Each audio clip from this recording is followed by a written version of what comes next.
talk to them about what's going on. Okay, I'm going to show our winning cheese.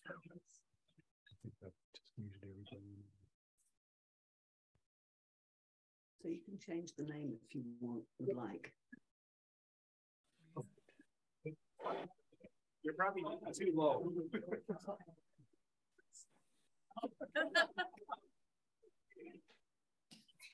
This has it all start. Yeah. You walk in the front door.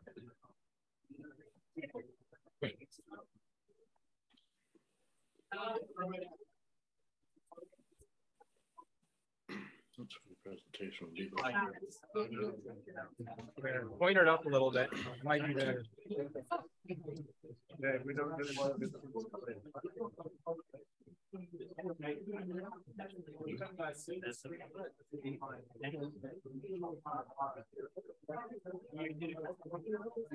Hey, GC. Just a wine. Good. Probably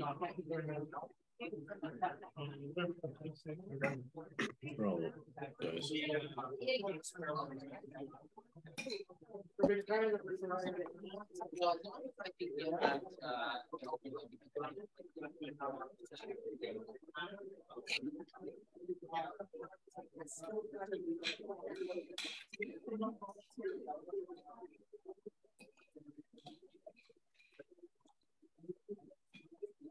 Everybody got sanded gears about this.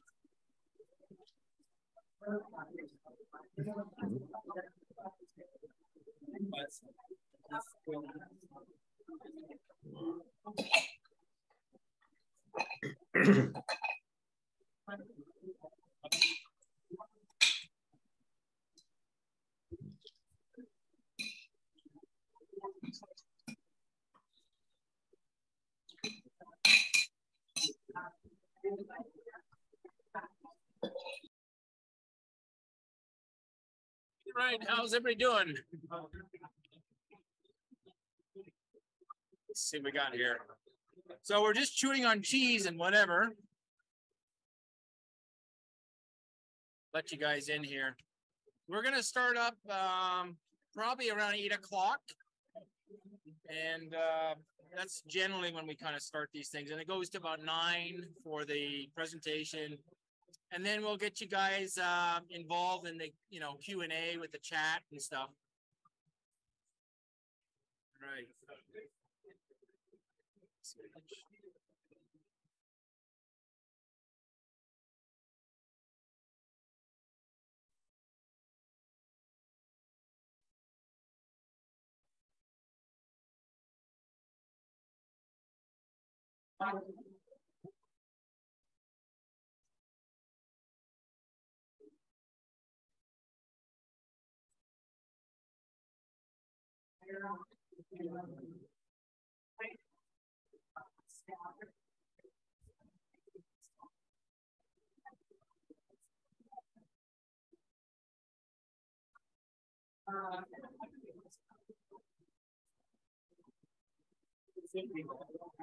Yeah. When are you starting? 2 minutes. Well, it's already 8. It's 8. Yeah, I know. Okay. Yeah.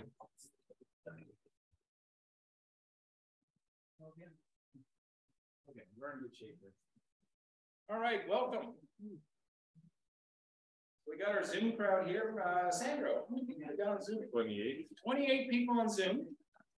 And we're supposed to have about 90 here. And of course, with the snowstorm we're having, we probably have about 70-ish, maybe. So how's everybody doing? All right, so basically the agenda is I'll give a 2 or 3 minute overview of the club, and then we'll do some marketing. He'll be our MC for the evening and handing out all the gifts and stuff. And then Martin will introduce Hap Wilson for the featured presentation. So just to let you know, this is our club.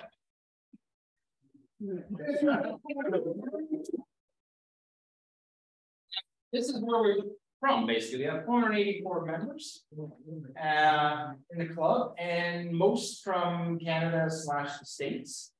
we actually have, this is the distribution of the club. Just put it down now here.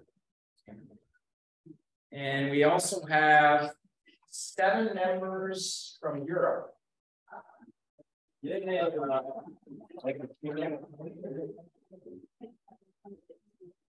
And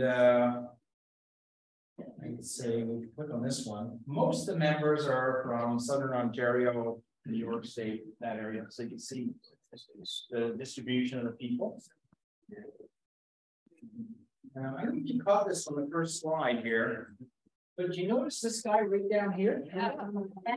Cayman Islands. So I actually talked to the guy, and I suggested he launch a trip. How's it going? Yeah, Cayman Islands. January. So as you know, last 2 years of COVID, we've started with Zoom. We actually have Zoom here. It's been very good.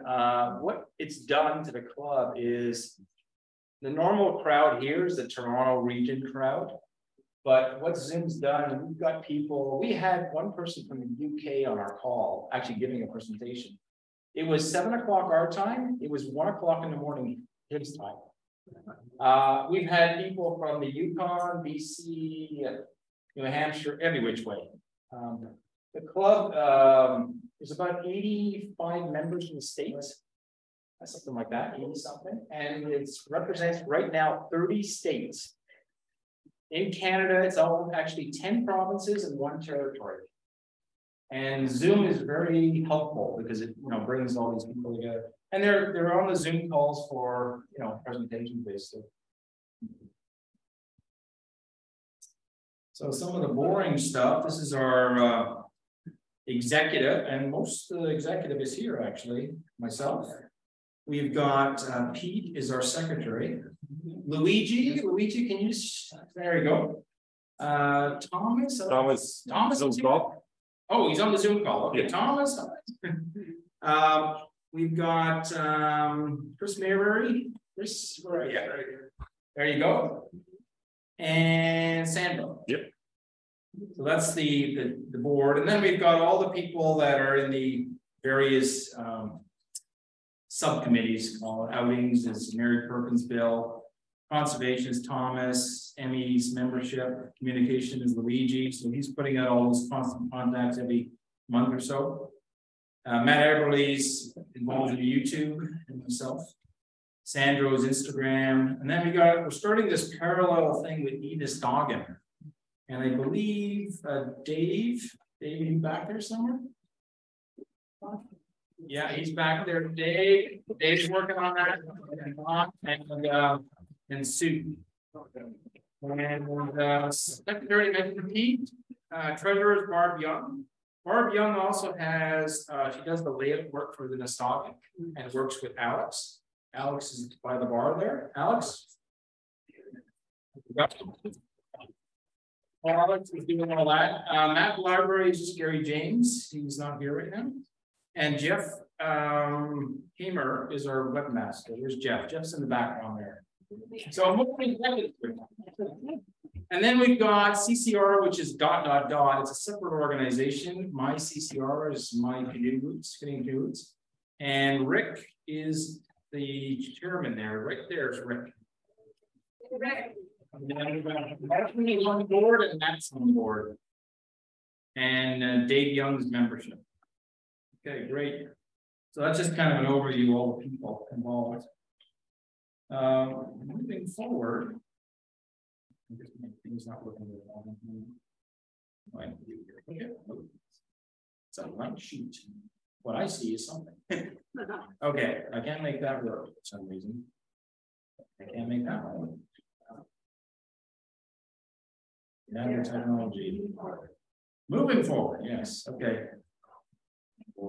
I guess I'll read it. That's what I do. Yeah, that's what I'll do. Okay. So moving forward to 2023, does anybody know when the club started? What year? 1973. So next year is 50 years.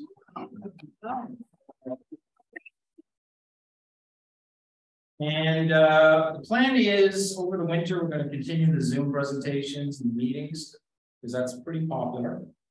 And we're ramping up this year. We started launching in-person events, mostly outdoor stuff, right? In the early spring, we were doing the mask in the car and the shuttle and all stuff. And as things went along, things have loosened up a little bit. And moving forward, we're populating the YouTube channel with videos and stuff to try to motivate people. So we've got a collage in there. We've got funny things where people are wiping out. We've got trips. It's more of a the adventures, and we've got workshops on there.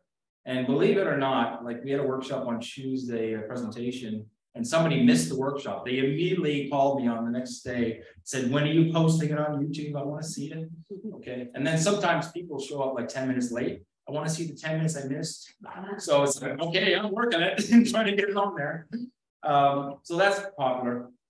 And we're also working on this parallel e-Nostoggin, which Barb Young and Dave and Sue are working on basically. So the idea there is it's like Nostoggin, we call it e-Nostoggin, but it's got other features. So we can put more pictures in, we can put movies in, we can have comments where the author can answer you. You can ask a question and it'll be more interactive. So that's our goal. And we're kind of working on that. All right, so that's my bit. So thank you. I'll introduce now. I can work the system here. I'm not used to a Mac here. That's my problem. Okay, here we go. Let's see. Working? Okay. How do I show this? Who's a Mac user? We need to somehow share this thing. Any Mac users in the crowd? Jeremy! No, here you go, Mark. How do we turn that power? How do you use it?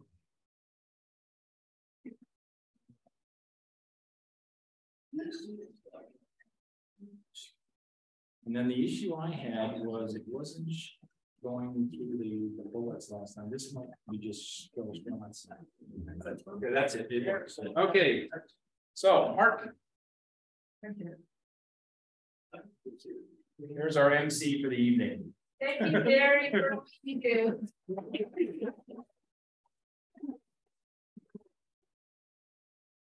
We have to have a hand for all the members of the board and all the workers who work so hard to make this happen.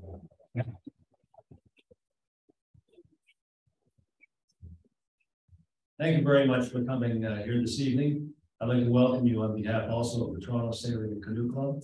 And I've got to tell you that, if you've heard the expression, take the village, right? Well, I can tell you that this evening we're quite distinguished. In the past, we've had Derek, who has gone on to do other things, who was our bartender and who made all those arrangements and so on, and set up the room.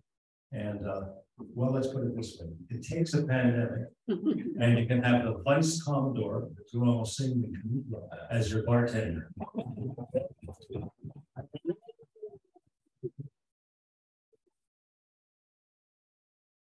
Which begs the question: what kind of a disaster do you have to have in order to have the Commodore? At the end, our annual wine and cheese celebration. What you're about to see, of course, is a little tribute, short tribute to Mike Wevrick. Mike Wevrick was a member of the club who tragically died at a young age. He was married to Sarah Sieber. It's kind of a romantic story because they actually met on a canoe trip with the WCA. They'd never sort of met before. And they went on to marry and have a couple of kids. He must be almost grown by now.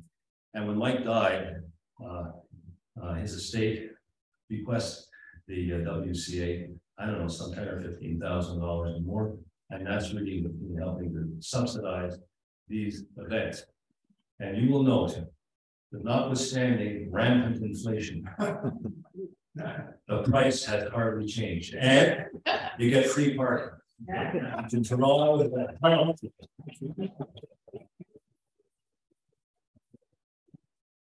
thanks very much, Mike and Sarah and family. And I guess what do I do? Is press these things in? Or Darren Arrow, maybe? I see, okay. Here we go. So this is a little bit about Mike and Sarah. Okay, now you got the blind read the blind pad.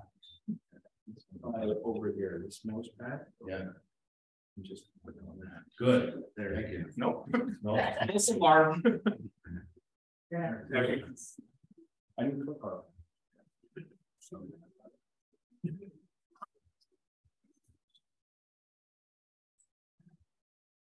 here's Mike.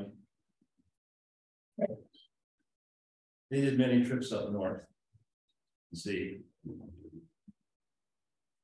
And that's Sarah. You might have heard of Sarah Seeger. She's a renowned astrophysicist. She's the originator of the concept of the not the ecoplanet, but the planets that are like Earth. And she discovered a number of them. And she received one of the MacArthur Foundation awards, which is for, you know, genius type people. And it shows that, you know, looking around the room here and speaking above all for myself, you don't have to be a genius to be a member of the WC. And participate, you know, in an event, but you may have to have a kind of genius to meet the right person. Blah, blah, blah.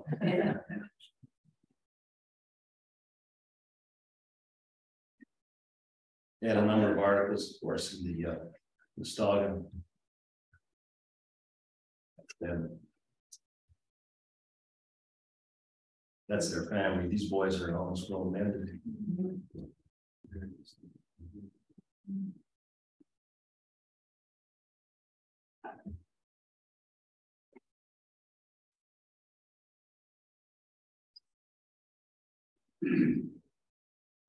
And that's the legend of Mike and Sarah. It gives me great pleasure to introduce this evening. But before we do an introduction this evening, we have a modest number of door prizes.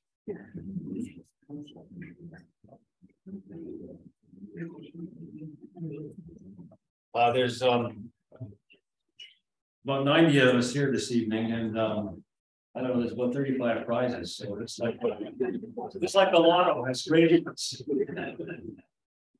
So I'm just going to randomly pick a ticket here. That's 514695.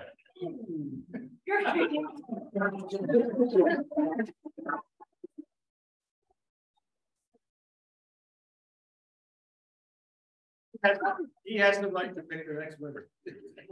Do I get some? No, there's nothing left. Close your eyes. I don't know who it is. Okay, 514731.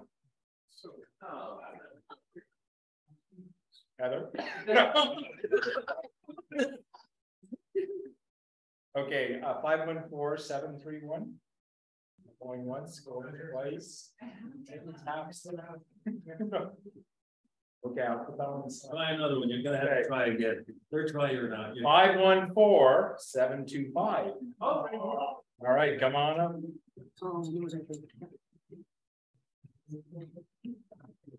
Wonderful. Thank you very much. Before you choose the thing. Thank you. 514693.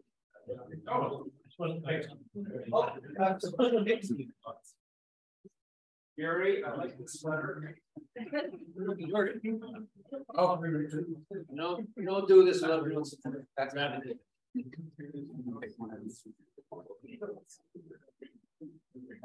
And here's a pink one, a beer ticket, 054567.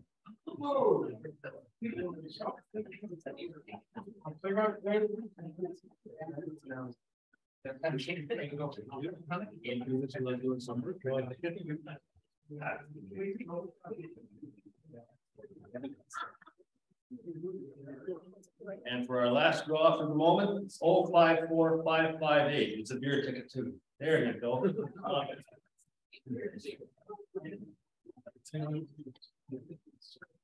It's recording, right? Yeah. Yeah, we put song was. I know. Yeah. Oh, here, choose another one. All right, last one. Last one? Don't look. Oh, don't look. There you go.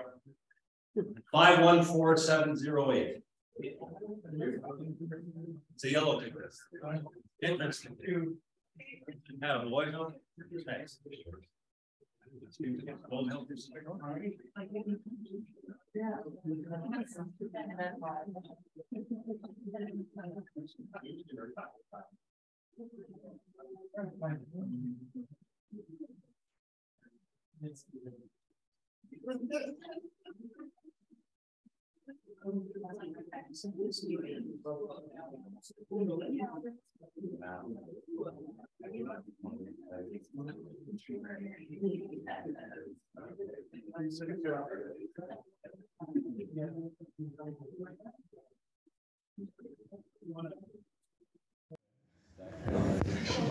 I'm sure that Hap Wilson needs no long introduction to you. He's very well known. He's one of the, especially at the age that we're all, he and I are, becoming. He has become an icon of paddling in this country and in this continent. This evening, my wife Judith Timpson is not here. But when she was a cub reporter at Toronto Star, she got a call from the managing editor, who happened to be her father. And said, "Kid, get a plane down to St. Louis right away and cover the flood." So she, and she was very young. I mean, she was, I don't know, 12, 19 or 20. She had sort of failed college. She got on an airplane with all her writing skills, her vast experience in journalism. She got herself down to St. Louis, and she wrote a piece that was well remarked at the time and which kind of established her career. The title of the piece was, "I Paddled the River of Doom," which was the Mississippi in full flood. There was a giant flood, the city was inundated, and so on and so forth. Hap Wilson is also well known as an author, and he has at least 10 books to his credit. Probably go buy 20 of them over at the little book stand over here. But I mention this because the title that always catches my eye whenever I think of Hap is his book, River of Fire. River of Fire. He paddled the River of Fire, and Judith paddled the River of Doom. So here, without much further ado, is Hap Wilson.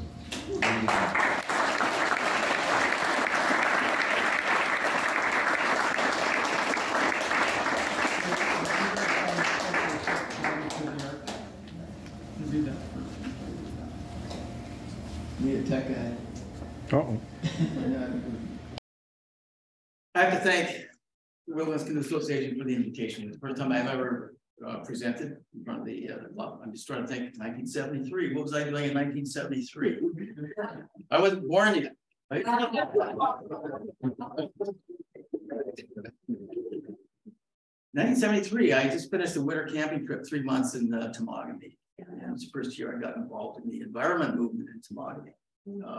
So I didn't know when the organization started up. So it's a hallmark year for me as well. So congratulations, 50 years. That's quite an achievement. Yeah.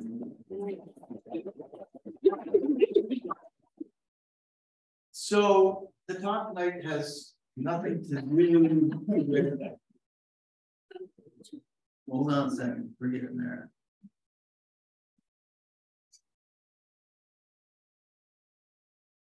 There we go. So the talk has nothing to do with that picture. I just like the picture. And just to clarify, that's me under that 80-pound canoe, that 17-foot Old Town Cripper. Yeah. My wife will say, she'll argue and say that was her.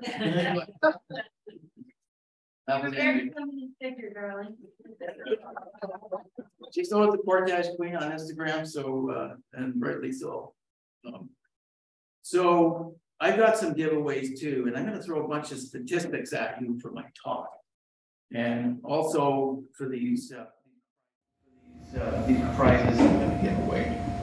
You have to remember that 87.5% of all statistics are made up. So.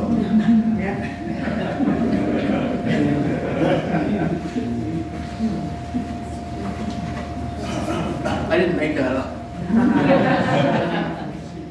So I've got some books, and I had 14 books published, and I don't know how I had the time to do that because I spent most of my time paddling. So your first question, actually Andrew's going to go around and collect all the iPhones, so you're not going to look up the answers. And you can go around and collect all the iPhones.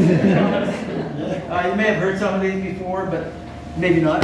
How many developers did Doug Ford sell property on the Greenbelt to before it was legal? 8, 10. That's not one of the questions, actually. What's the number though? I was going to start with say, I'd like to introduce the newest member of the WCA, Doug Ford. Stand up and say thank you. That's not going to happen. All right, I need my glasses. These are going to be tough. Okay, first book, River of Fire. That's a nice little book marking there. How many named rivers in Canada? All right, yeah, that's how many? 500? Nope. 1,000. How many? 843. 6,000. 1,562. I'll just say you're 200,500. How many? Somebody's on the phone. Who's that? Who's looking up? 2,206. All right. Do I hear 700? Do I hear 700? Do I hear 8,500? 700. I don't know who to give this to. It's 8,500. I'm going to put this on the table maybe for. Okay.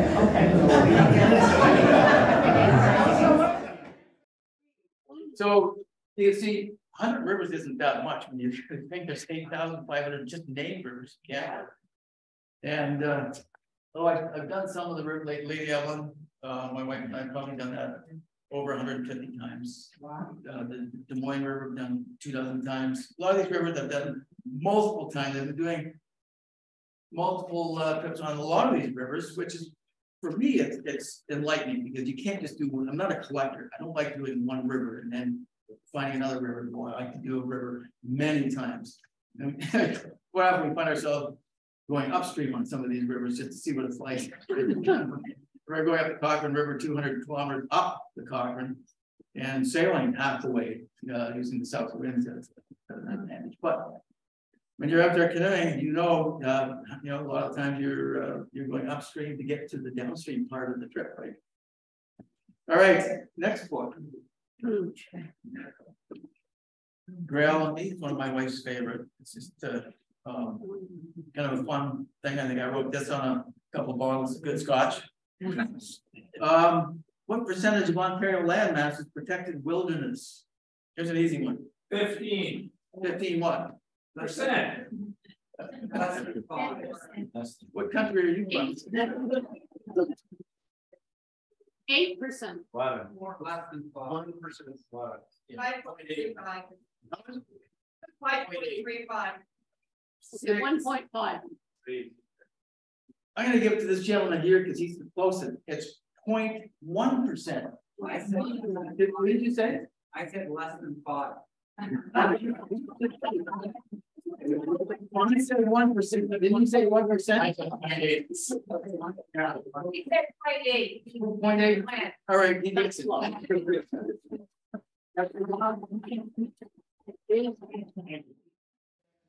That's an easy one.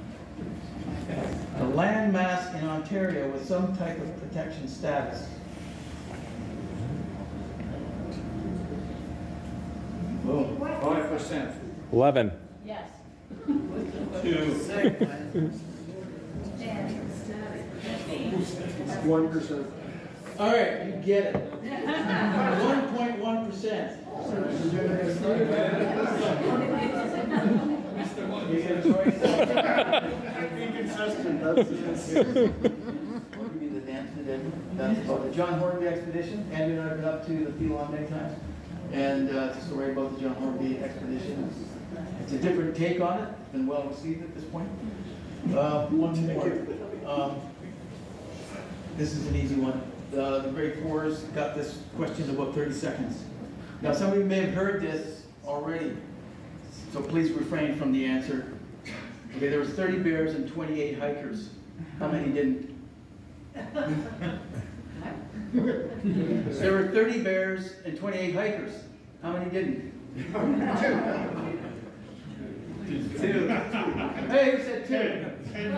All right, he gets it. Oh. Do you get it, Riddle? I said 2. Did you say 2 too? I did. Okay, we'll have an arm wrestle. We'll have an arm wrestle up here. We have that. Hap, that's not the answer. Sorry? That's not the answer.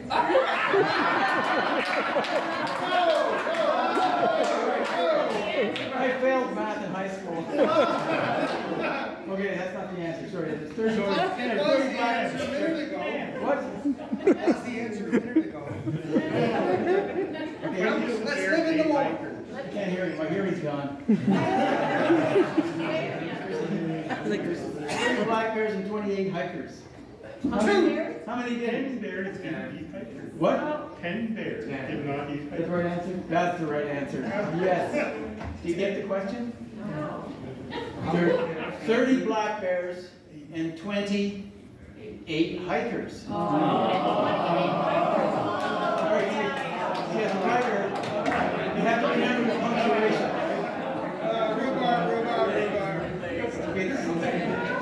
This book took me over 20 years to write. It's a dystopic novel, my first novel, really.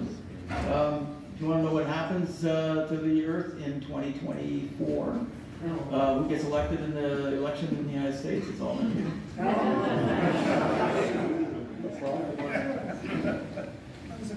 That's fine. Well, that's it. It's okay. Thank you for the invitation.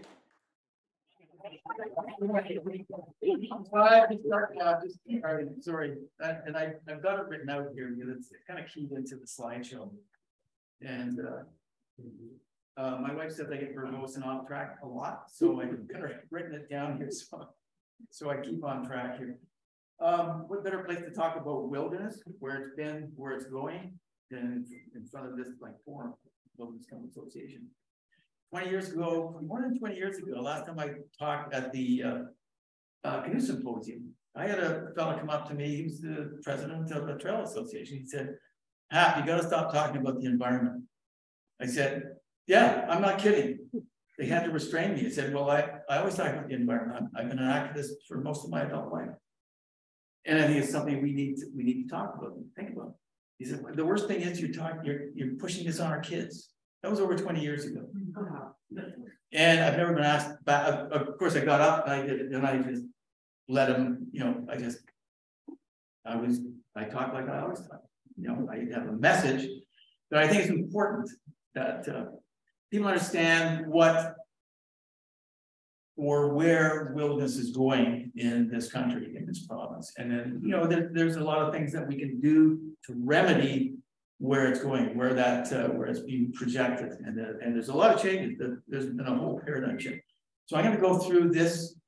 I'm going to go back into my own history. I think it's going to hit a familiar chord of a lot of people in this room, because I think most of you people are way older than I am.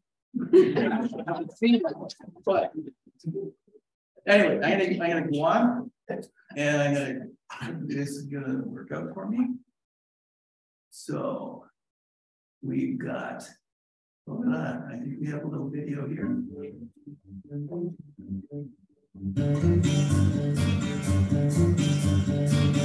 gonna ramble till the day I die.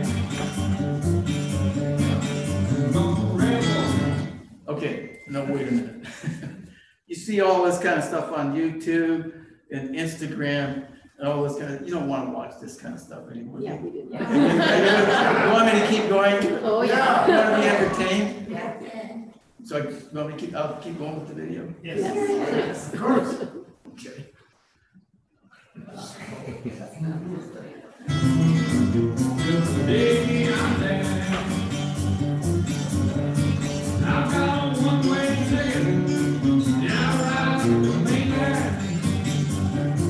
That's Mendelssohn Joe, by the way. He's a Huntsville resident. You remember Joe Mendelssohn? He gave me permission to use his background song.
Wiped off my kiss.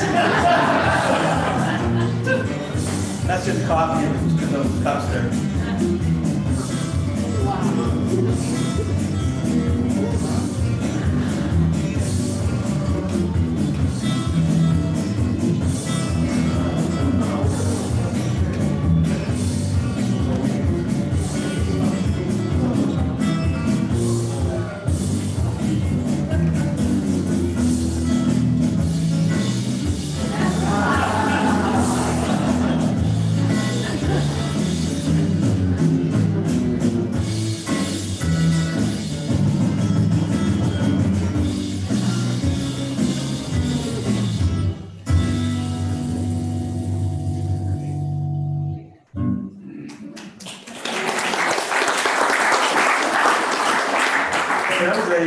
Just a pre-pandemic, I remember the fires in Temagami. We couldn't open our lodge. For those who know, we run an eco lodge on Lake Evelyn River. We have for many years. Park was closed because of the fires, but we did do a contract with a northern lodge in northern Manitoba who wanted to change his format from big game hunting to adventure tourism. So I hired Andrew and I to map out the North Seal. We've done the south, the main branch of the Seal, and some of the tributary rivers, which we were glad to do. And interestingly, in the last few years, the Sassy for the nations have been petitioning the government to create a tribal park, one of the first in Canada, which we've been working with. We find a lot of archaeology on our trips. We do a lot of hiking, walking off the river. We come across a lot of artifacts and important things that the First Nations have basically lost track of. So we've been passing on all the GPS coordinates and mapping to help these Sassy guys. So one of the projects we did on the North Seal, which you saw on the video here. Most of the work that we do has some kind of environmental purpose. But I'm going to keep to my script because I could just ramble on and get lost in some of these topics here. I've even got the slides numbered, so I know where I am. So I was looking up the meaning of wilderness, and depending on the dictionary you look at, HarperCollins dictionary seem to have the most detailed descriptions, and it reads like this: a desert or other area of land which has very few plants or animals, and which has not yet been used by people. And they go on to say, the surrounding country was a black wilderness, the Arctic wilderness, an area where grass and plants are growing very thickly and without any control. The garden's been turned into a wilderness, whereas yours is a wilderness of weeds and heaps of coal. That's okay, and I've never actually looked up the meaning of the wilderness until I wrote this. If a politician spends time in the wilderness, he or she is for a time no longer in an important or influential position in politics. and is not heard about very much. Would be the position Mr. Trump is in pretty soon. Yeah. So, what is the reality of wilderness? The term wilderness, I come across it many times, we can define it differently, refers to a set of qualities such as wildness, intactness, and remoteness, all of which are to some degree contextual and subject to personal interpretation. Wandering off the trail in Muskoka cottage land or in the GTA Greenbelt, some could be interpreted as a wilderness adventure. Better do it soon, and there might not be any Greenbelt left. Yeah.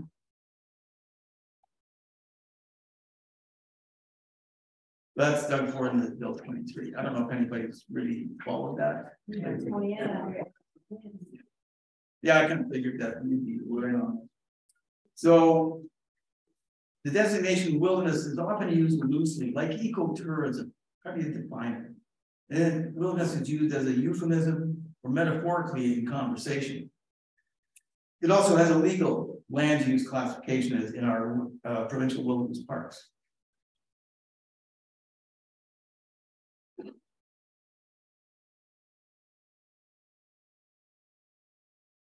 I'm right on cue. There are very definitions. There are very few places left on the planet that remain unspoiled or fit the true definition of wilderness. 70% of the planet's remaining wilderness is held by 5 countries out of 195 countries. Is Canada one of those countries? Absolutely. Canada's boreal forest is considered one of, if not the most important ecosystem on the planet. It holds 1/3 of the world's terrestrial carbon sink. One thing for certain, wilderness areas do not go back once they're gone.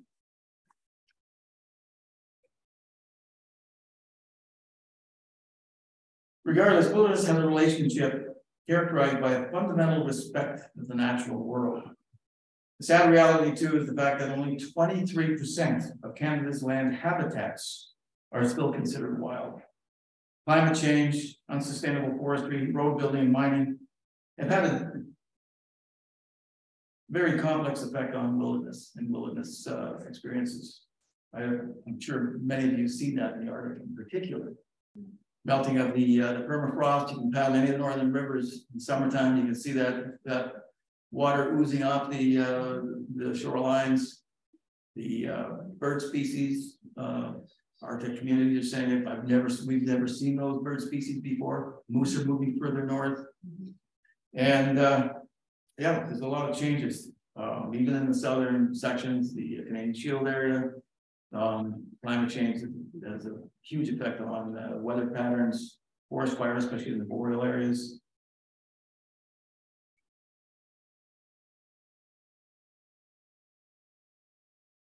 Edward Abbey, anyone read Edward Abbey? I'm sure some people have read Edward Abbey. I read Edward Abbey years and years ago, and inspired me not to do anything like eco-terrorism or anything like that. I just can't wait to tell you all about that. Edward Abbey, one of my favorite writers, he says, I thought of the wilderness we had left behind us, open to sea and sky, joyous in its plenitude and simplicity, perfect yet vulnerable, unaware of what is coming, defended by nothing, guarded by no one. And even before Edward Abbey's time, although Leopold stated that, I am glad I will not be young in a future without wilderness. Just think about that. We knew the importance of wilderness a long time ago, but why is it disappearing so fast? Oh yeah. What? Okay, I'll get to that picture. Why is it disappearing so fast, and why do we continue to redefine its true doctrines? Are we aspiring to enjoy wilderness through memory and pictures only? How can we realign this downward trajectory? I'll try my best to put a positive spin on this, and there is a positive spin on this. I'm going to take a step back in my own life. I like this picture. My father was a photographer back in the 1950s. This is up in the Fourth area. And I think I was 5 at the time, 1956. And as you can see, I had vision back then. It never flew. Nobody was interested in that kind of, standing up on a paddleboard. It's ludicrous. I should have patented back then, but my parents got in the way about that. So yeah, and then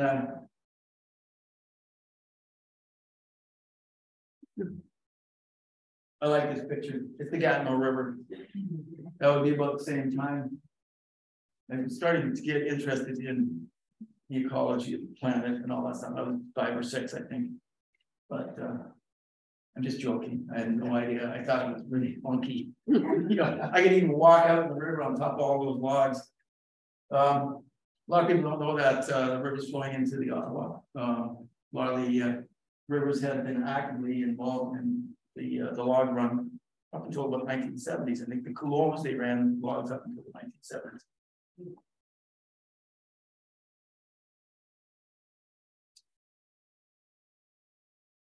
Dave Foreman. I know that name, Dave Foreman. Earth First, United States. Well known back in the 70s. They infiltrated Earth First. He was now a co-founder of Earth First. FBI infiltrated Earth First back at that time and pretty much shut them down. He's a member of the radical environment movement in the United States. Wrote about the wilderness gene. That you were either born with it or you were not. Whether this has some validity could be debated, but for me, it was certainly fermenting at an early age. My father was making survival films for the Department of Lands and Forests. Do you remember when it was called the Department of Lands and Forests? Before it became Ministry of Natural Resources and Forestry. Yeah. I was back in the 50s working and we were working with local Anishinaabe woodmen from the Curve Lake Reserve. And I was taught by them how to paddle, find my way in the bush where there was no trail, build a fire and boil water in a birch bark bowl before I was 6 years old. I was lucky, I was very fortunate back then. Those experiences molded a template for me for the rest of my life. It also made it difficult for me to assimilate into the mainstream. I'll tell you, I was not made up to be a member of the corporate world. Tried that, worked for the government. I was always considered a high maintenance employee. Go here. Am I a high maintenance? So, well, I'm gonna keep on track here. I lived in a chicken shack near King City. Anybody know where King City is? Yeah. I went to high school in King City. Anybody else go to King City High School? Interesting, when I was a really bad student, I was 19 and finished high school, or sort of finished high school, but I missed 50 days in grade 13. They had a grade 13 back then. While I was building my first cabin, it was on secretly on a neighbor's woodlot. And when they found it, the police were eventually involved. But yeah, that was back in the day. You ever heard that? Back in the day, and teenagers hate when you say that. Back in the day, I used to walk 10 miles to school. Bullshit, Dad.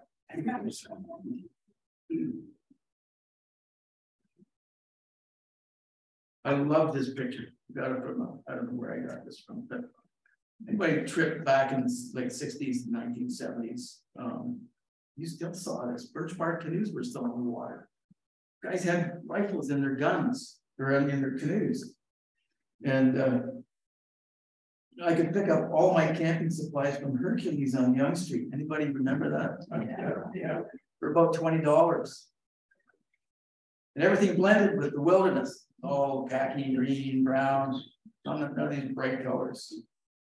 Most of it, there's tents you can buy, no floor, mosquito screen.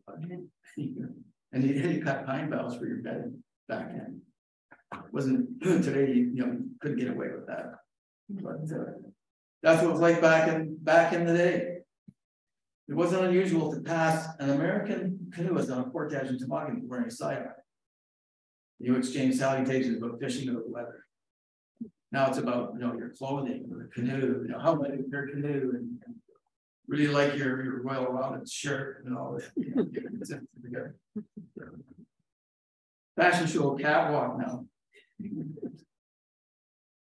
But in those early years, there was also something rising in the horizon, the development wilderness. And the 70s saw a dramatic change in the way forestry was done, and mining and road building.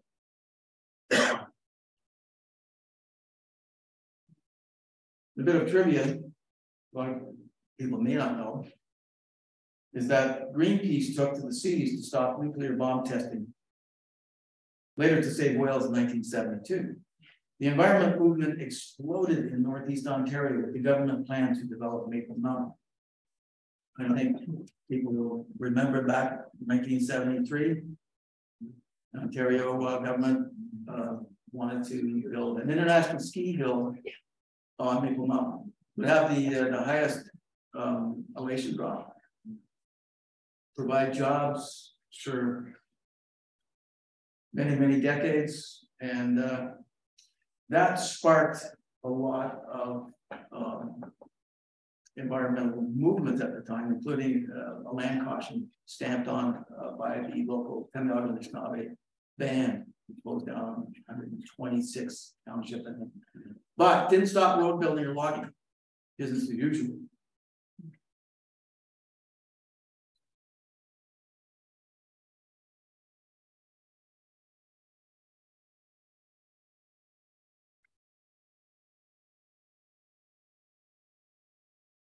Beijing is a place where the local Anishinaabe buried their dead in the Vision Quest. Even today, they still do trips up to Maple Mountain. Beijing, place where the soul spirit was. So for me, paddling the wilderness areas in the early 1970s and witnessing the attack on wilderness from many directions prompted me to do something to protect what I considered my home. When I finished high school, I just went paddling. After wintering in the depths of the toboggan wilderness in 1973, I joined the movement.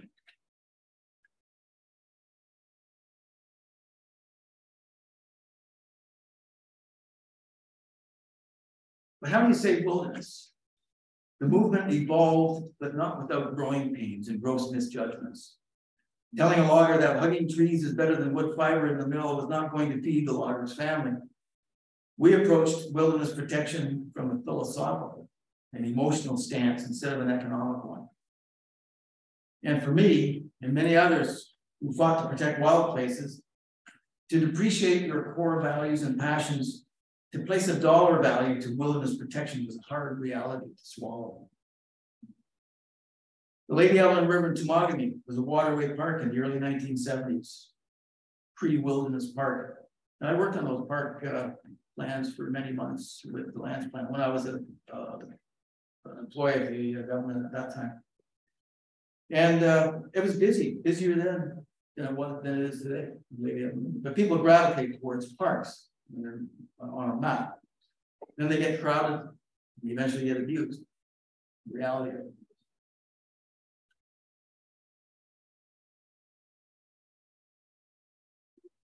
In 1976, I proposed a guidebook, Inventory Canoe Routes, to the local M&R. The park supervisor was a closet environmentalist, and he liked the idea. It would make his job easier, and I told him that the interior traffic needed to be spread out over a larger area to minimize damage to the core wilderness. An inventory would also add some manner of protection for canoe routes that were part of the cultural Nistagan trails. That was another question. What's another name for Nistagan? We know what Nistagan means, right? We do. Another name for Nistagan, more commonly used in Northwest Ontario than Anishinaabe, is Onegum. Pretty much the same meaning.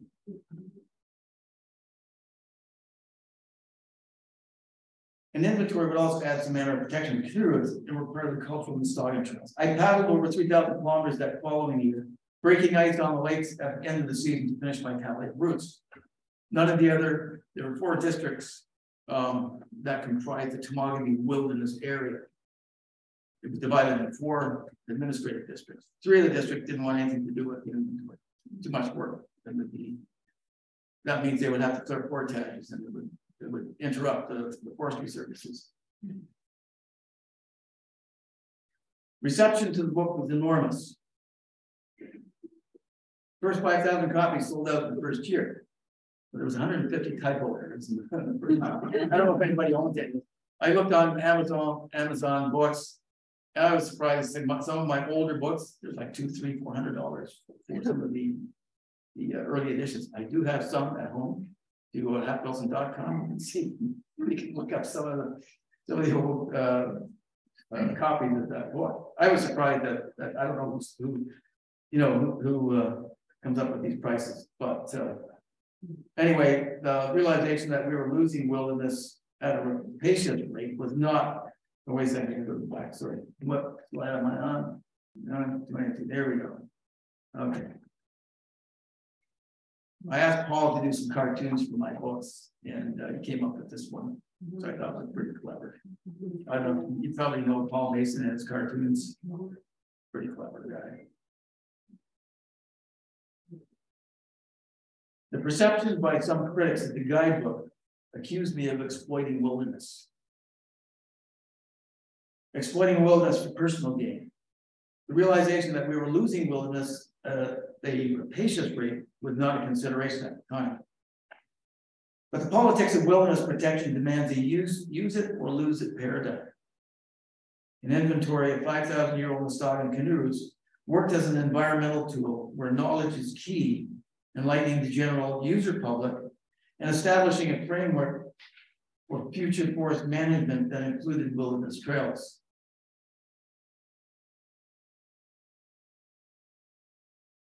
The Wilderness Canoeing Guidebook then was my ammunition to fire at the corporate bureaucratic bad boys.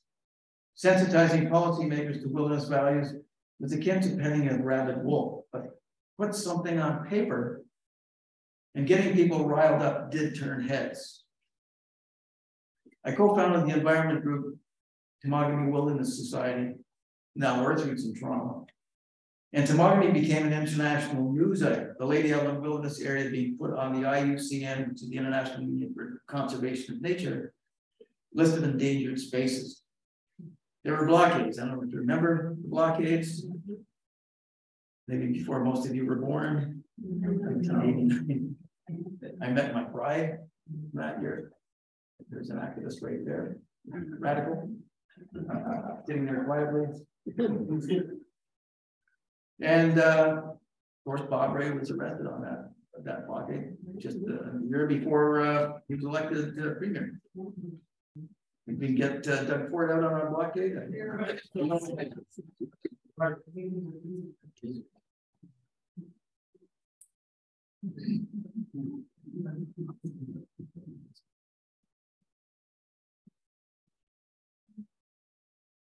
There were blockades. Remember, even soon to be Junior Bob Ray was carried off by the police. The notable thing about my participation in all of this is that I was not alone. The activists involved in selfless and oftentimes dangerous campaigns were many. I remember when one of the blockaders at the camp climbed one of the big pine trees, and she was there for almost 3 weeks. And the loggers would come by, start up their chainsaws at the base of the tree, or start a fire at the base of the tree to try to scare her down. You know, things like that. In Temagami, if you had a canoe on your roof and you stopped at a gas station, they wouldn't serve you gas. I don't know if anybody remembers back then. It was like the Wild West for a good decade at that time. You won't see any of their names on YouTube or social media channels because they work towards a collective cause, not for themselves, but for a greater good, the protection of wilderness and cultural values. Every guidebook that I produced, first and foremost, was to protect sensitive watersheds. And I could name several incidents from the damming of the Des Moines to deflect lake water down the Kippawa River about 10 years ago, more than 10 years ago. Actually. The channeling of the Hayes River. Some of you have been on the Hayes River, one of my favorite rivers, historic, unbelievable river. They wanted to channel the flow from the Hayes into the Nelson to increase the power production on the Nelson River. And I was working with Bob Hunter. I don't know if you remember Bob Hunter, co-founder of Greenpeace. We did, I think, 12 shows, video shows for City TV in Toronto. We did a number of Canadian rivers, and every one of those rivers had an environmental purpose, including the Hayes. And, also, the Theolon Game Reserve at one time for diamond interest, they wanted to deregulate the Theolon Game Sanctuary, one of the largest in the world.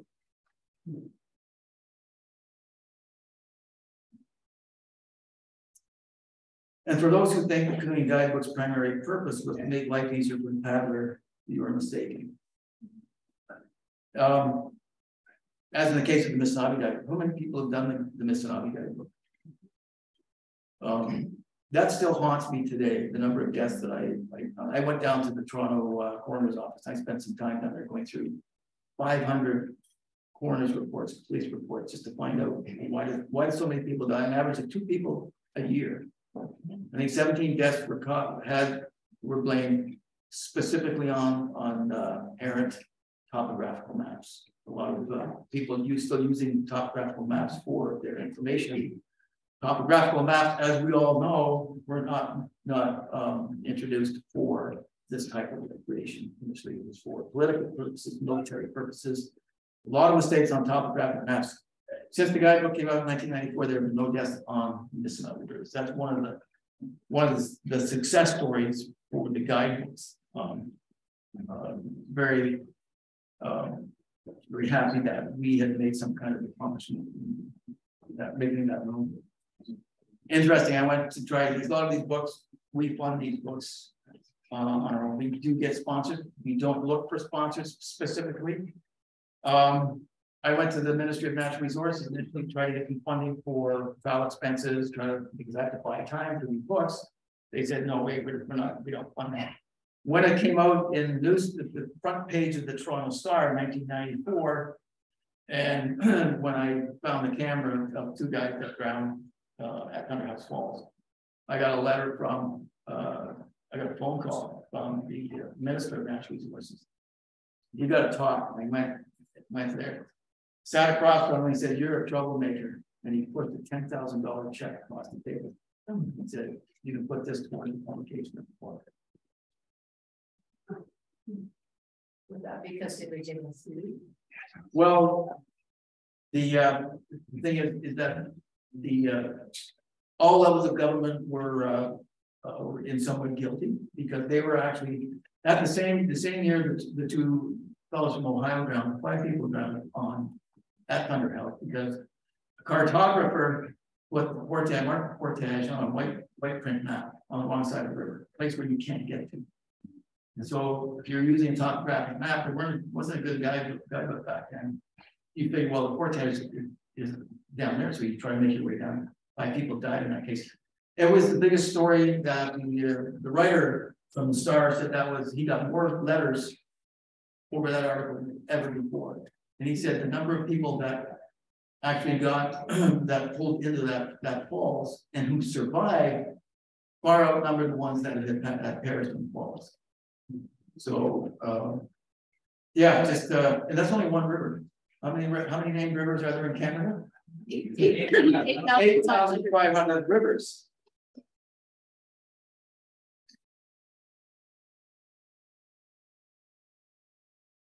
Right on cue. Okay.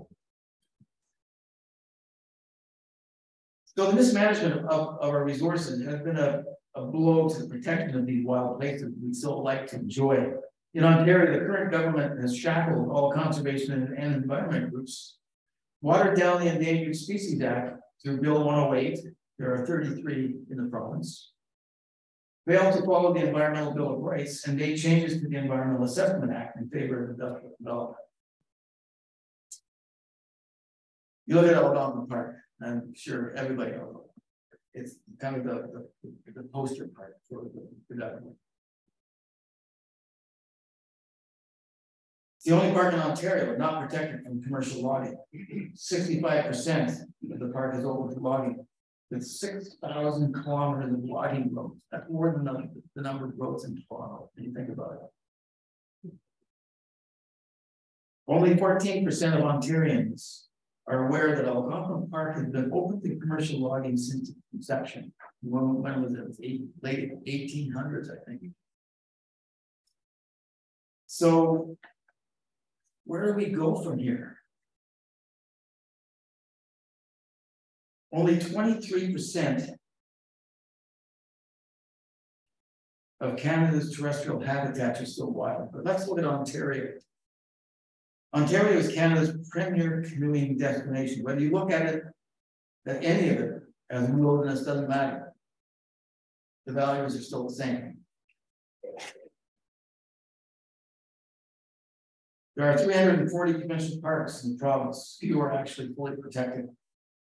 All wilderness class parks have a dark history from expelling First Nations from traditional territory, as in the case of Quetico, which a lot of people have been to Quetico. But do you know the history of the establishment of that park? And I think they only allowed I think Black Sewol First Nation back into their traditional territory only a short time ago. To the displacement of woodland caribou from their habitat in woodland caribou, the people have been to woodland caribou in Manitoba.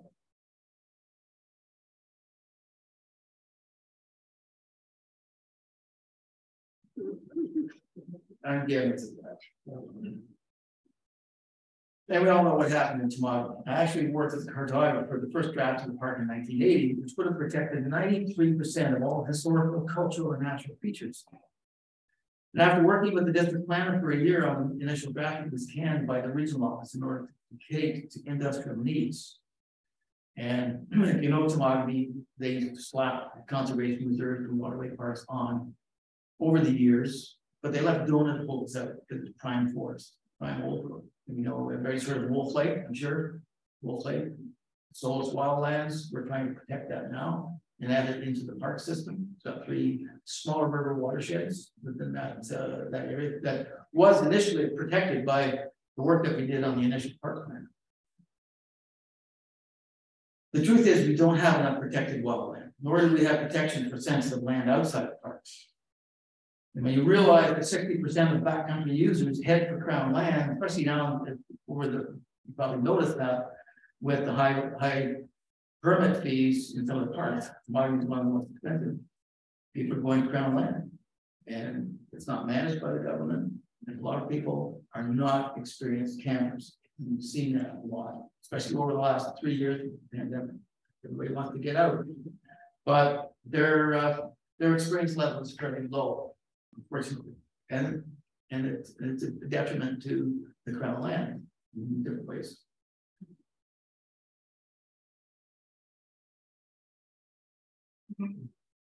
So how can we solve this? And here we go. We can't blame the millennials for everything. But the other part of the problem, we're all part of the problem. Millennials are ambitious YouTubers and young entrepreneurs. But look at me, genre of outdoor enthusiasts, often labeled as being entitled. Didn't make this up. They did. No, I didn't. Here's where the true value of adventure and exploration comes in, beyond the social media hype and popularity. Social media gives us entertainment, but doesn't really educate us. I've been a member of the Explorers Club for 12 years now, and I've talked with many seasoned, honest explorers from around the world. I listened to the speech by Wade Davis, Canada's foremost explorer, author, and anthropologist. People know Wade Davis. Excellent speaker. If you ever get a chance to listen to him speak, absolutely stunning work that he's done. He says there's nothing more boring than travel books focused on the self. It's similar to false heroics in the realm of exploration. As a writer, you're just a conduit for the voices of the people. And there are many voices in the wilderness, not just one.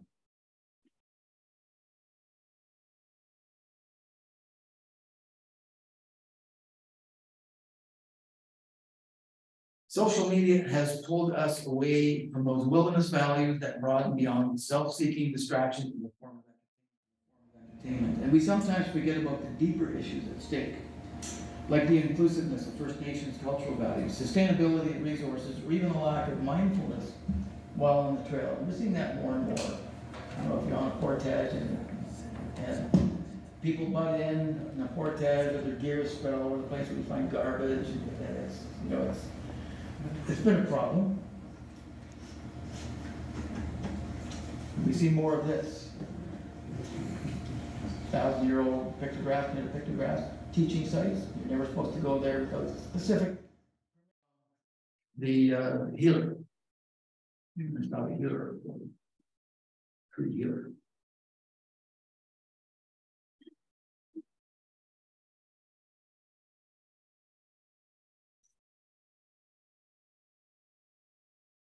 There's a paradigm shift, and I'm not sure if it's a good one. You have to deal with it. We are no longer a rural society.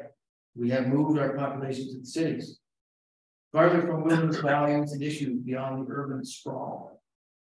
We have an increasing immigrant population, new Canadians whose values may be concentrating on job security, childcare, health, and standard of living better than they had in the country they left behind.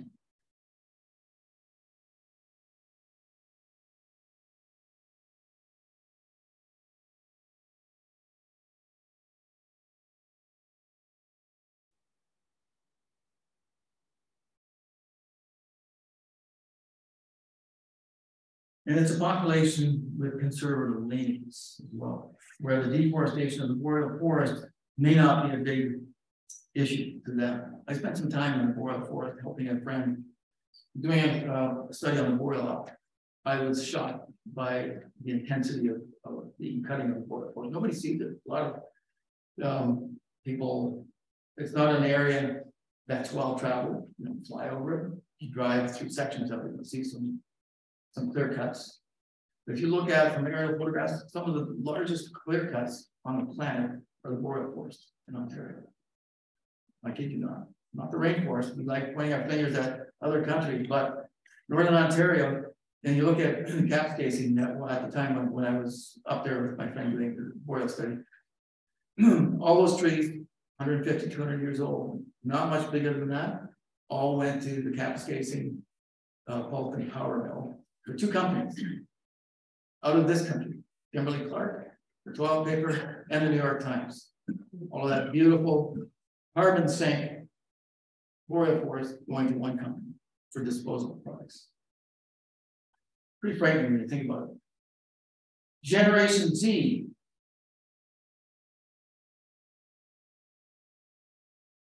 Well, you may know what the Generation Z is.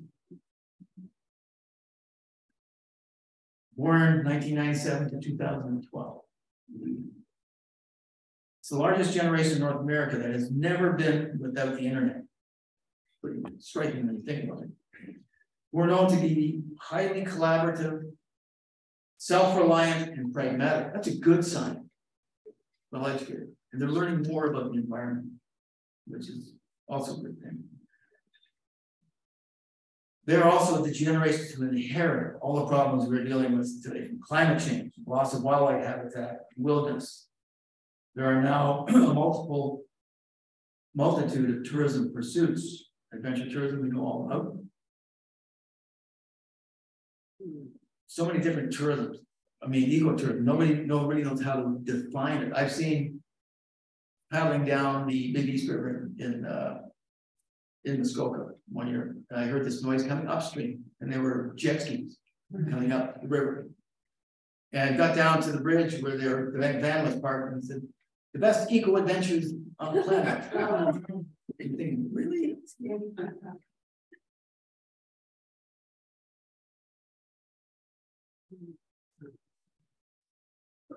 Adventure tourism has been around a long time. Ecotourism has blossomed with the environment movement as an alternative to industrial development, except few administrators know how to define it in real terms. Ecotourism has also destroyed wilderness values in many countries. I don't know, I'm sure you probably heard where they built trails to indigenous tribes that have never seen people. Building hotels, damming rivers, Costa Rica. To provide more power for the hotels, that kind of thing, for ecotourism. It's not the panacea to, to curb industrial development when it's involved in industrial development in itself.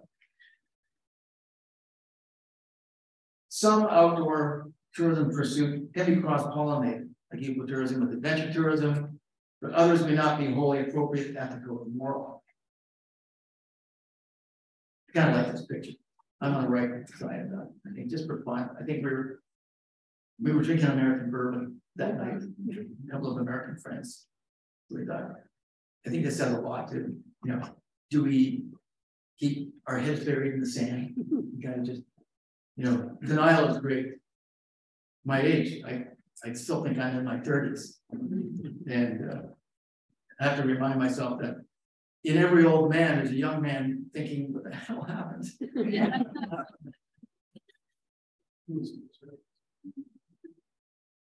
So we need to make sure tourism values stay aligned with sustainability and other core wilderness values. I don't know if you remember this gentleman here. He's a mentor of mine. Anybody recognize this guy? Should. He's passed on now. Yeah. He passed away for a number of years. And Kirk Whipper, founder of the Canadian Canoeing. Spent a lot of time. He's one of my mentors, and just a great gentleman.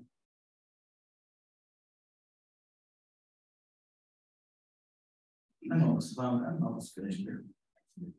So I look at the audience and I see baby boomers, Generation Xers, wilderness aficionados, seasoned explorers, and storytellers. The past and present of wilderness canoeing. But you have to ask yourself, have I done enough to put something back into wilderness protection? And I know a lot of you have done that. Some of us need to do more. I always feel like I have to do more. I always feel like I haven't done enough. There's a lot of work to do, from changing the landscape, politics, and politics. One thing. We're strangled as it is for protection for more people.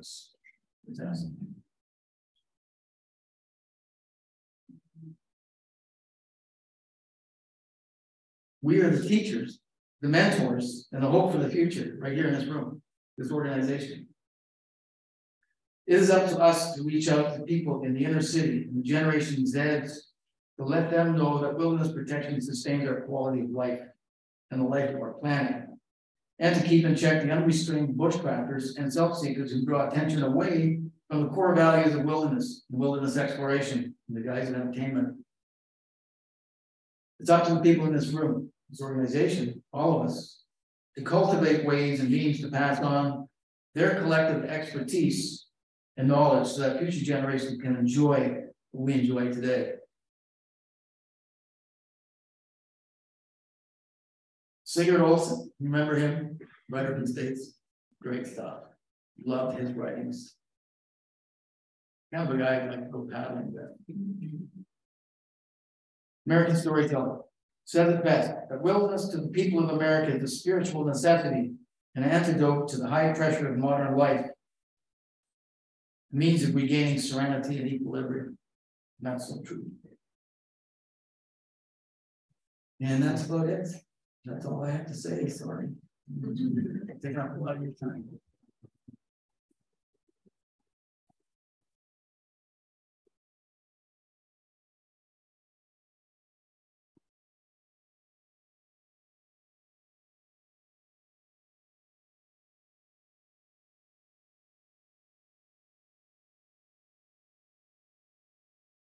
Thank you very much, Hap. Would anyone like to ask any questions? Now is the time. I've got a question on your, it's more geared to maps and stuff. I love your books when we do a wrap and we see the maps, high water, low water. How do you create that? Do you take a lot of photos? How do you make it all up? Well, it works. I spend a lot of time. Like I mentioned, I do rivers several times in different seasons. So and then you get to know high water, low water. And I walked them, I patted them, I sketched them out in detail. And Because your detail, it's like showing rocks, showing the current. I know, it's pretty showing long. the sand.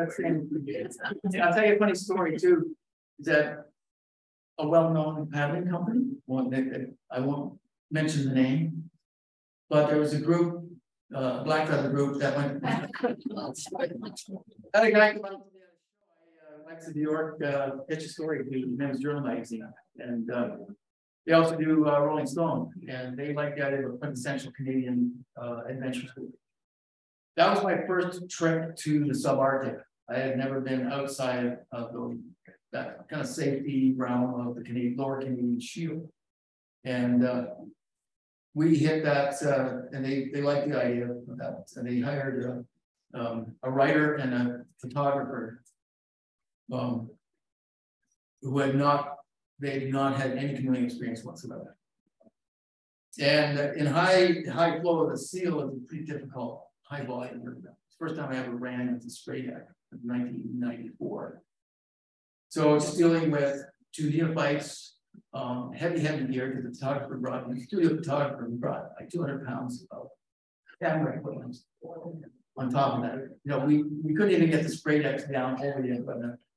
And 3.5 weeks of provisions, 2 canoes. So it was pretty heavily loaded.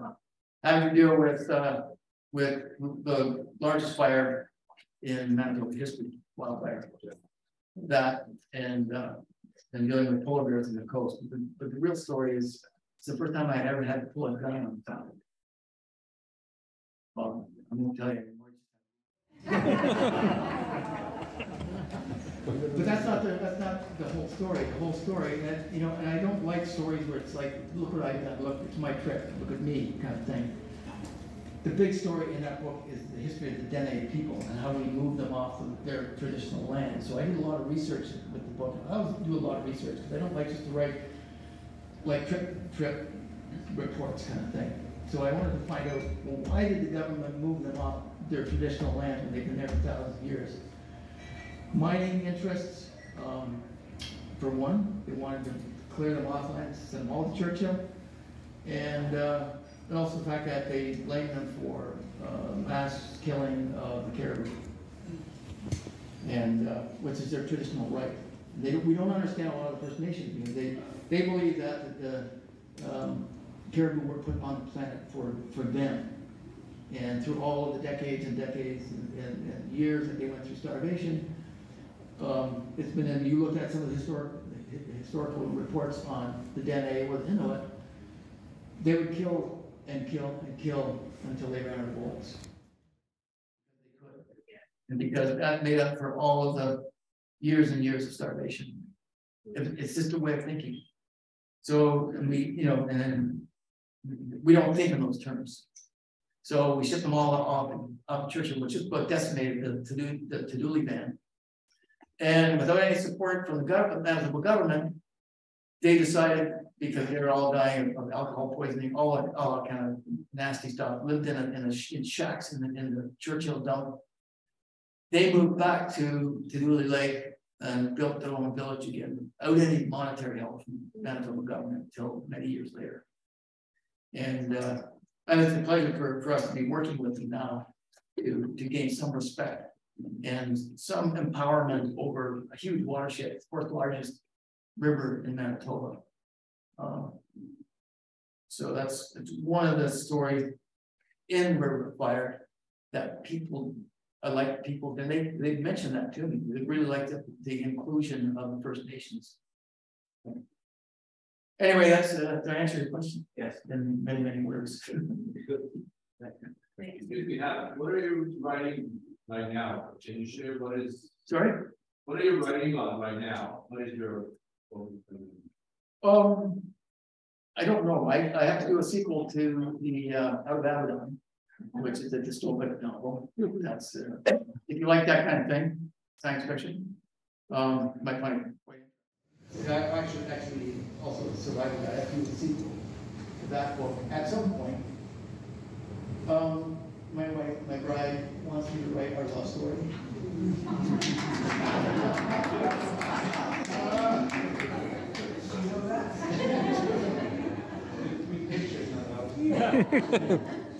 So, yeah, that's, I have to think about that one. We're also looking at the art of wood butchery. We do a lot of construction in old term, I don't remember that term. Back in the days when a lot of the U.S., young U.S. Guys were conscripted, and they went out to northern or places in Canada to escape the draft. And they would go into the bush with a hammer and saw, and they built their little domiciles. Simplest of materials and tools. So we've done a lot of that. I always look at myself. I've done a lot of carpentry. We have a trail building company, and we do a lot of construction. I always look at myself. I'm not a furniture maker by any means. I can do chainsaw carvings. You know, I carved a table with a chainsaw. So wood butchery. A lot of different facets to wood butchery. You know, I'm going to throw in, you know, how to build an illegal cabin on Crown Land, for example, and cover it in tank camouflage. So that's another thing on maybe in the works. Don't yet.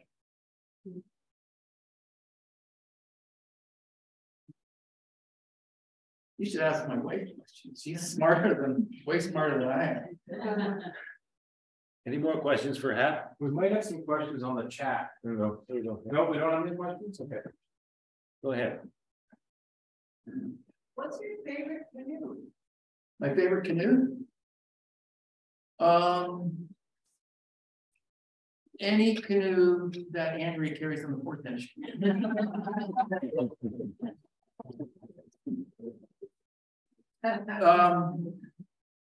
Yeah, that's tough. I mean, we have retired cedar canvas boats.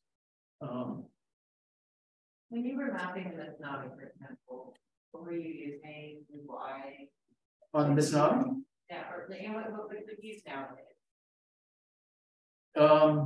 We've used a variety of canoes from Novacraft, mostly trippers, Old Town trippers, Swift Des Moines. We just had, I did a trip on the Blood Vein this year, and I saw canyons, which far outdid some of the other canoes that we had on our trip. We had one canoe on our we had 5 canoes on our trip down on Blood Vein. And the canyon seems to do really well at pull and drop bridges up to class 3 rapids.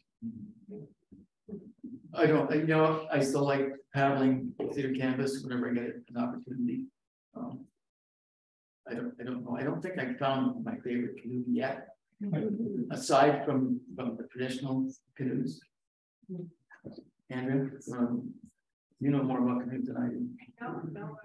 Yeah, I always find that there's a canoe for every purpose. So yeah, I don't have a personal great favorite either. We have an expedition Kevlar Swift Des Moines, which I've done a lot solo and tandem, which is a nice canoe. It's not that heavy. I don't particularly like light canoes. It seems like it's just us old guys still carrying the heavy canoes.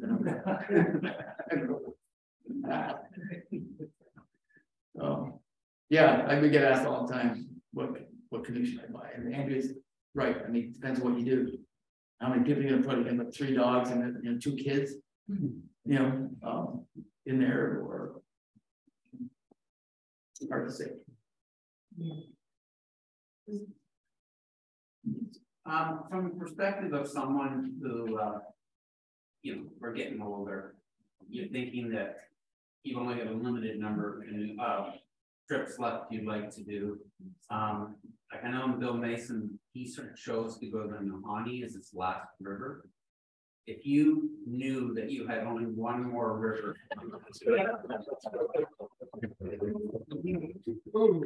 one you like, what's your favorite river? If you can only do one more, which would you return to? Yeah, how many rivers in Canada? 8,500. I'm partial to the Lady Up. I've personally done the Lady Up over 200 times, up and down stream at night. There's always something special about that particular river. North or south? North or south, what? Or The whole river. Yeah, North Channel, South Channel, the upper section from Florence down. Which, by the way, I get into, this is a bit of trivia too, on Lady Ellen. A lot of Ojibwe names, they left them on the maps, right? Lady Ellen.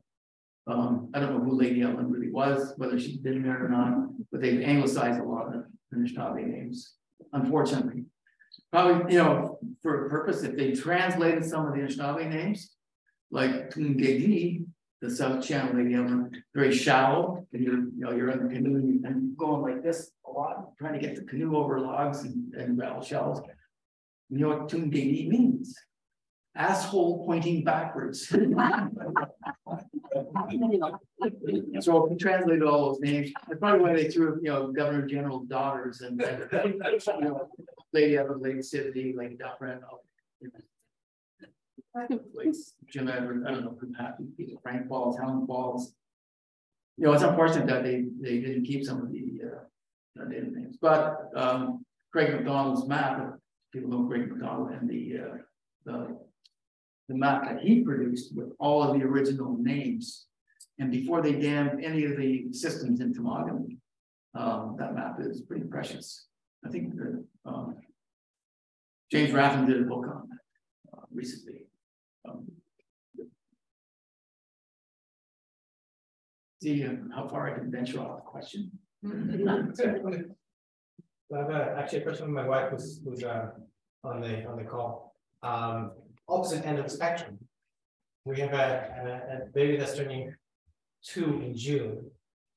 What would you be considering the top 3 routes to start a young child with? Yeah, when I had kids, they didn't have really good life jackets. And I tested in a pool 3 different life jackets, and each one flipped the baby over on his face, except one. So a good life jacket is essential. And I've heard, back then there were people who would put them in car seats and then strap them to the yoke in the canoe. And there had been deaths, because improper positioning and putting babies in the wrong way. There's no age that you can't take a child out there. Yeah, what would you consider the kind of the first 3 routes? An easier route? An easy routes for someplace where you can actually wash diapers very carefully. Maybe have base camp. Base camp, great. Like young toddlers, great. But you have to keep the life jackets on all the time. They're so malleable, and you put them in a canoe, and just lots of entertainment. They have short attention spans. Kids. You just do things differently. The same as solo paddling. You do things differently. When you have young kids, you can't take your eyes off them.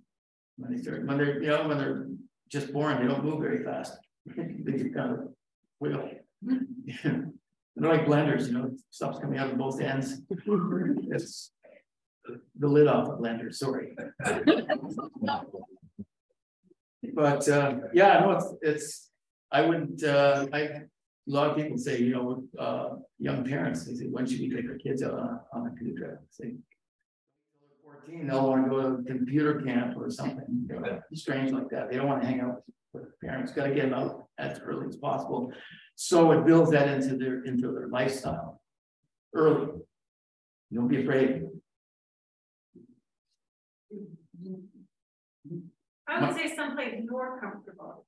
Yeah, and start someplace base easy. camp where you feel comfortable, and maybe someplace you've been before, so you've got that sort of comfort level in you. So if something were to happen, you would know where to go, etc.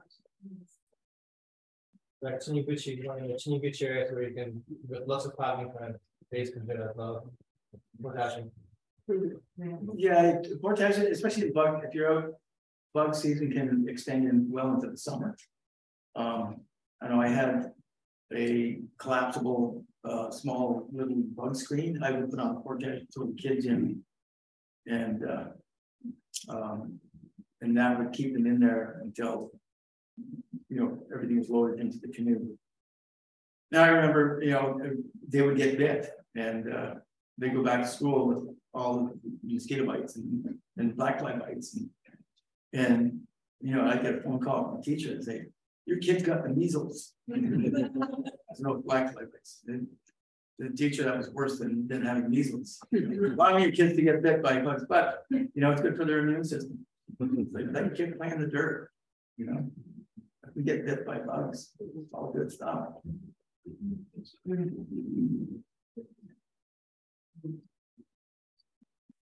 Thanks very much, Hap.